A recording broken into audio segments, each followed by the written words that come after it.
ملعون ابوك يا فقر يا حبيبي. السلام عليكم. الأندال. كيف الحال معلم؟ الحمد لله. احنا برنامج الصدمة. اليوم بدنا نعمل فكرة جديدة. تمام؟ شو حابين تعملوا؟ راح اعمل حالي اني انا شحات. طبعا هاي المصور، في عنا مصورين على العمارة اللي هناك، وفي هون كمان مصورين. وراح اعمل حالي شحات واجي اطلب منك مصاري وانت راح تعطيني مصاري.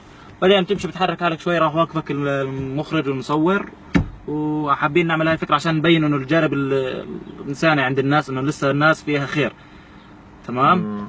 أخيرا أجت الفرصة، الصراحة أنشهر وأصير معروف. ان شاء الله نبلش اليوم. تنزل على التلفزيون؟ راح تنزل ان شاء الله الاسبوع الجاي بتكون نازله. هسه راح نبلش، بس تظبط صفك. خلاص 100 100 معلم. تمام. هلا معلم، امورنا ان شاء الله. الله. هسه بظبط الصفه معلم. لا يا محسنين، لله يا محسنين، الله خير، الله يعطيك اخوي. والله لا 4 ايام مش ماكل، اخذتها من الزباله بس غطي حالي. جاي عيد يا اخوي. الله يرضى عليك، والله يستر علي، ولا على اهلك، والله يرضى عليك. ليه بس اكل انو ليره يا زلمه، غيرات بكامل.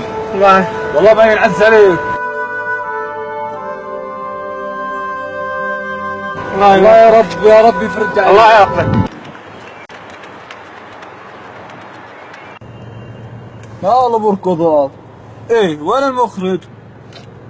فيش مخرج؟ ايه معقول انسرقت؟ صدمة يا كبير، والله المسكين انصدم.